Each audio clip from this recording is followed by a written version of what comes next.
Hello and welcome to Indus News live from Islamabad. I'm Hira Mustafa and these are the headlines.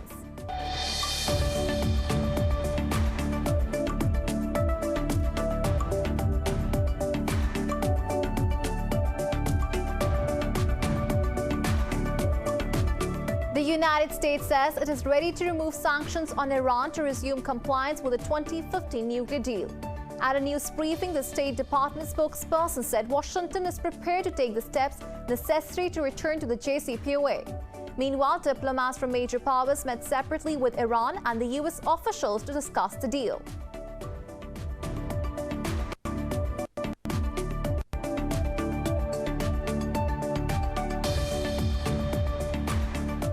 Myanmar's UK ambassador says military attaché has occupied London embassy and barred him from access. Envoy Kyaw Warman said the military attaché told him he was no longer the country's representative. It comes a month after the envoy called on the military to release deposed leader Aung San Suu Kyi. The latest development comes as the violence in Myanmar continues, with at least 20 more people killed overnight.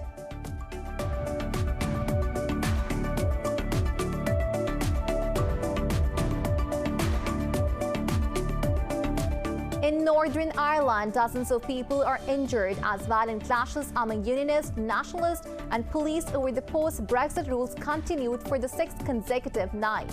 Police say protesters in a pro-British area of Belfast set vehicles on fire and attacked police with stones and hurled petrol bombs on them.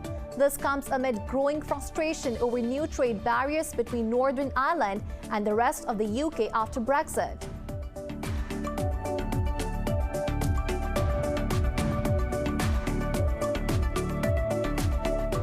India has again recorded the highest daily surge in COVID-19 cases with over 126,000 infections and 685 deaths overnight. Pakistan has registered over 5,300 cases and 98 new deaths since yesterday, pushing its toll over 15,100. Globally, the virus has claimed over 2.88 million lives and infected over 132 million others.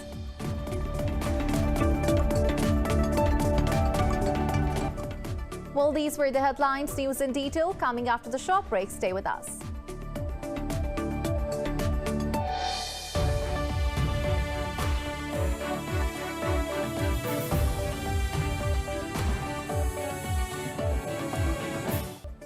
Welcome back. Now the news in detail. The United States says it is ready to remove sanctions on Iran to resume compliance with the 2015 nuclear deal.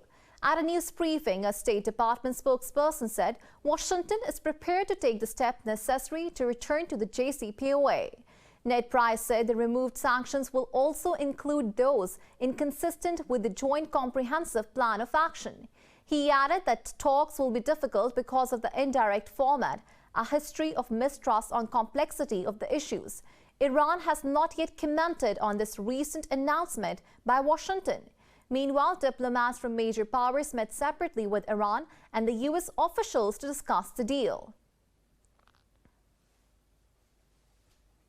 The U.S. has agreed to withdraw all remaining combat forces from Iraq. The two sides, however, did not specify a timeline for the withdrawal. Following a virtual strategic dialogue, the two countries issued a joint statement. A video conference was led by the U.S. Secretary of State Antony Blinken and Iraqi Foreign Minister Fawad Hussain. They agreed that the Iraqi forces are ready to take on more responsibility. The statement read that the focus of U.S. coalition forces in Iraq is now on training and advisory tasks. It said this reflects that continued efforts against ISIS are bearing fruit.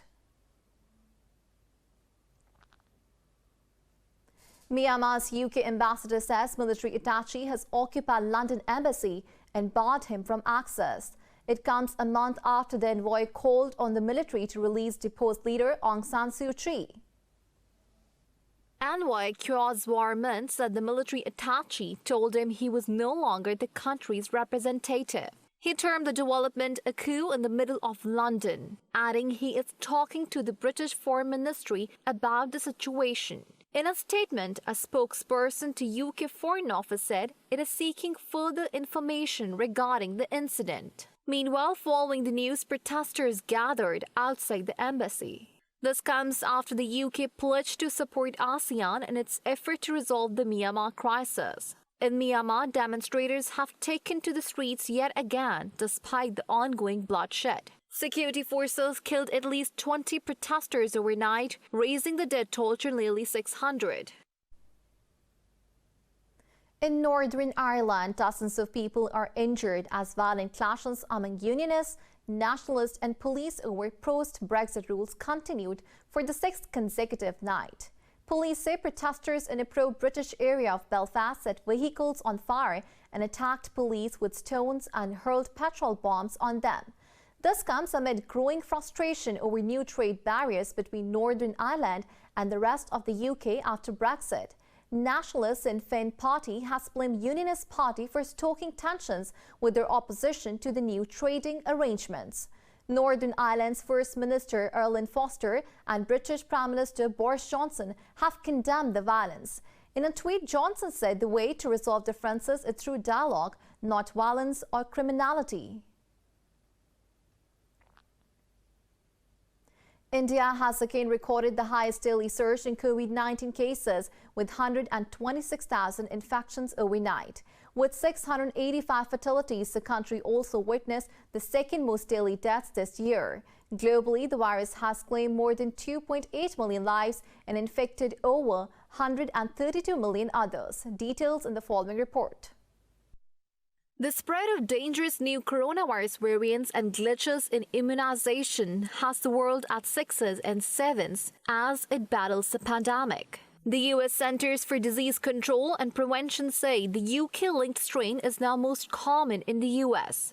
The Pan-American Health Organization has declared South America the most worrying region for COVID-19. Mexico and Brazil have decided not to limit the use of AstraZeneca's vaccine, even after Britain and the WHO recommended not using it for people under 30. Brazil has recorded more than 3,800 coronavirus deaths overnight, pushing the toll over 340,000. Despite the country running out of graveyards, Brazil's President Jair Bolsonaro has insisted on no national lockdown. We are not going to accept this policy of staying at home, of closing everything down. This virus will not go. This virus, like others, is here to stay and will remain for a lifetime. It is practically impossible to eradicate it. What are we going to do until then? In England, a study shows that the prevalence of infections dropped steeply in March. However, it is once again picking up pace. Meanwhile, in Brussels, the European Union's health ministers have failed to agree on common guidance on the use of Oxford jab. Belgium and Spain have limited the use of the vaccine to people above 55 and 60 after a report on blood clots. Based on the available information as of today, and as a precautionary principle, it is recommended to use AstraZeneca's vaccine in people aged 60 years and older. I proposed it to the interterritorial meeting and it has been approved by a large majority. So the vaccination strategy will now pivot in relation to the AstraZeneca vaccine, which will be inoculated in people over 60 years of age. New Zealand has suspended entry for all travelers from India, following a high number of positive cases arriving from the South Asian country. In Pakistan, 98 people have died from COVID-19 in the past 24 hours, pushing the country's death toll to 15,124. The health ministry reported over 5,300 new infections overnight. Currently, the number of confirmed cases has topped 705,000, with over 623,000 recoveries. Pakistan's positivity ratio stands at 10.69%. Nearly 50,000 tests were conducted in the past 24 hours across the country. Amnesty International has slammed India for its clampdown on civil liberties in occupied Kashmir and its handling of the ongoing farmers' protest. In its annual report, the watchdog said New Delhi has imposed a harsh media blackout in the occupied territory.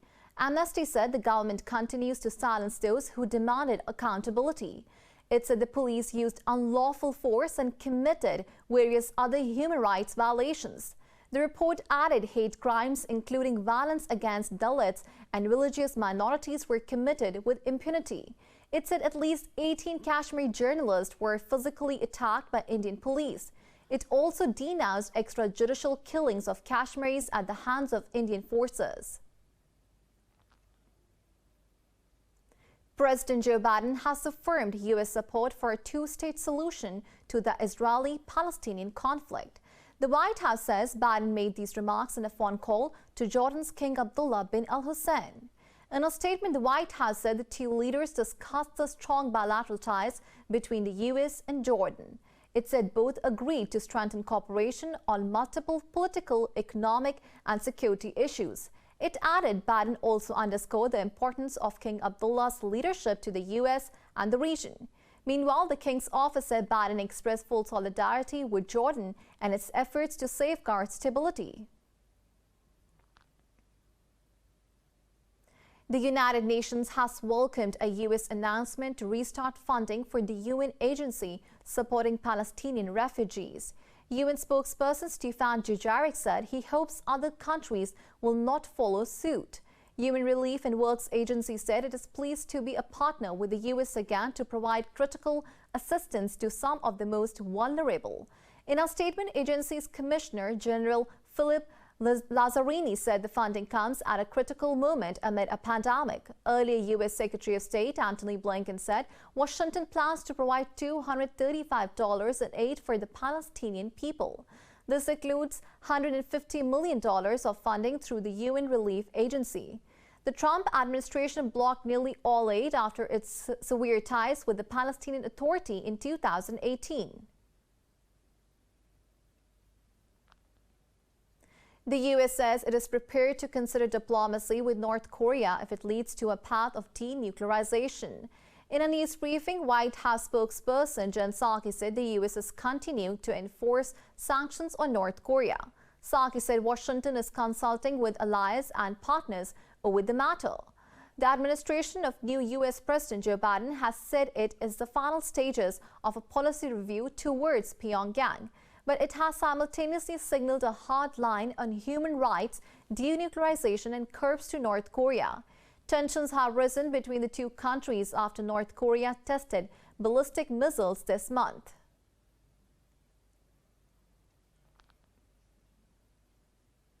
Egyptian President Abdel Fattah el-Sisi has warned of the risk of conflict over Ethiopia's giant Nile Dam on the Blue Nile. El-Sisi's remarks came after talks involving Egypt, Ethiopia, and Sudan to end Nile Dam dispute collapsed. In televised remarks, El-Sisi said all options are open to Egypt to deal with the crisis if Nile water supply is disrupted. He noted that Egypt continues to coordinate with Sudan and the world. The Egyptian president said Cairo will not allow the development of African countries at the cost of its own water rights. Earlier, Sudan also said the issue of Renaissance Dam affects its national security and has regional repercussions. Another round of talks to resolve Somalia's election deadlock has ended without a deal in Mogadishu. Somali Information Minister Usman Dube blamed leaders of Puntland and Jubaland regional governments for the failure. In a press conference, Dube said President Mohamed Farmajo agreed to engage in the Leadership Consultative Summit, but he said these regional leaders are not willing to hold polls based on the September and the February agreements. However, the opposition blamed the government for a stalemate, saying it is creating frustration to extend its mandate. The latest round of talks was organized by the international community after Somali leaders failed to reach a consensus.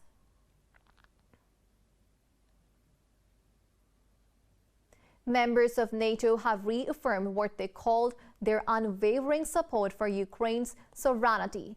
The US, Canada, Lithuania, Poland, and the UK held a virtual meeting over Ukraine's security assistance.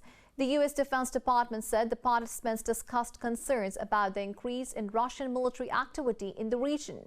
In a statement, it said Russia's destabilizing actions undermine the de-escalation intentions achieved through 2020 agreement. It said the leaders are committed to providing training and support to build the capacity of Ukraine's forces. The department added the participants also reiterated their commitment to progress towards NATO interoperability. Jordan's King Abdullah bin Al Hussein says the rare public rift within the royal family has been buried. In a statement, the king said the sedition that caused him pain and anger has been quashed. The king said his half-brother, Prince Hamza, is under his protection with his family. He added an investigation will be carried out in accordance with the law. The crisis started when Jordan's military chief of staff warned Prince Hamza to stop attending meetings with critics of the government. Hamza accused the security establishment of threatening him and ordered a general to leave his home. The government accused Hamza of being part of a malicious plot to destabilize the country with foreign support. More news stories coming up after the short break. Stay with us.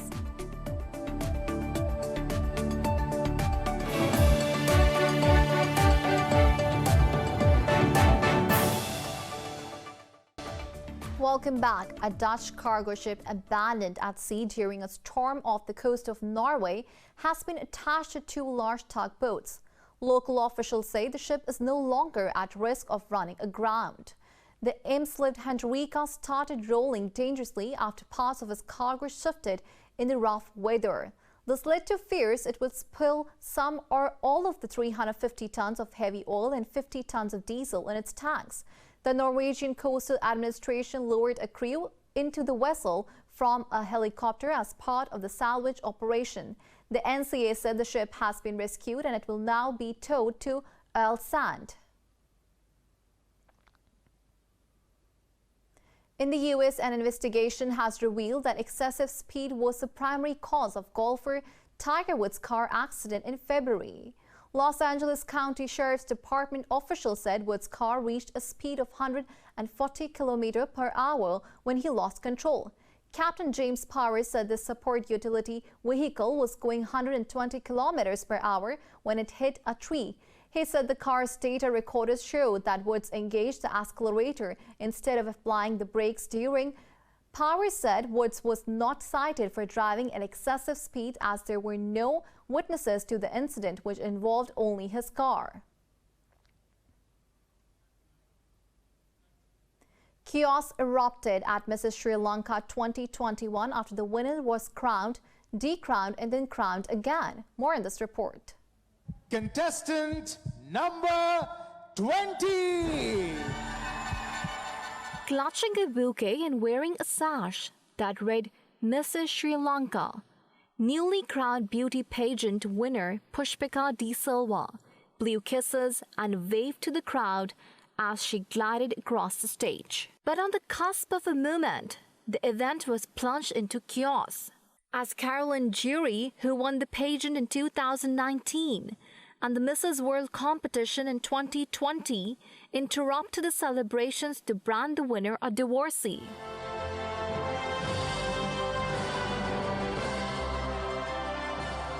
De Silva, who needed hospital treatment after the incident at Sunday's gala, was named Mrs. Sri Lanka again at a smaller ceremony. At a news conference, she said she planned to launch legal action against her alleged attacker.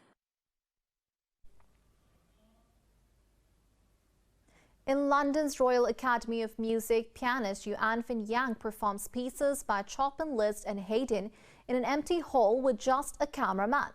The 24-year-old hopes to win a Release International Piano Competitions jury that will see his performance by video. Details in the following report. Held every 3 years, the Leeds has had to change its processes due to the COVID-19 pandemic with no live jury or audience watching. With travel restrictions in place, the Leeds invited some 60 competitors from around the world to its first virtual round this week. They performed their roughly 25-minute recitals under the same conditions, playing on a Steinway Model D grand piano and with identical camera setups. I thought it might be a bit challenging at first, but once I started playing, I just forgot about everything. It was just literally just me and the music, which was great, and the cameras weren't interfering me at all.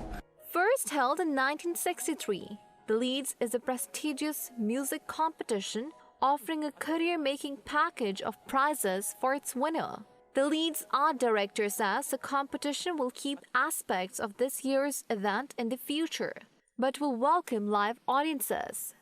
Don't get me wrong, we won't get rid of the live element, and hopefully we would be able to do this in this way, but with live audiences. That is going to be what our next step, so that actually we can bring the Leeds to such a broad church of communities across the world.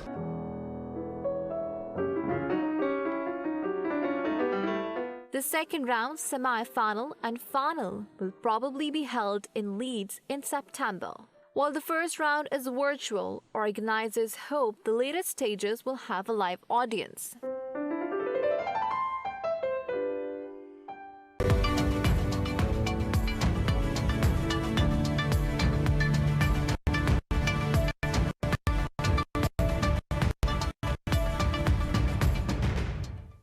Bourses in the Asia-Pacific region are trading mostly higher, following positive sentiments in the U.S. markets overnight.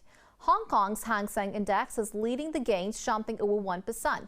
The ASX 200 in Australia has also advanced over 1%.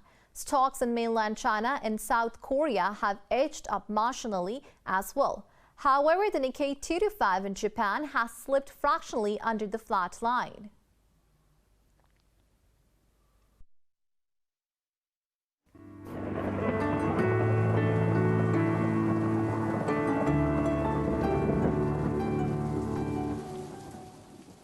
Now it's time to have a look at the weather update across the globe.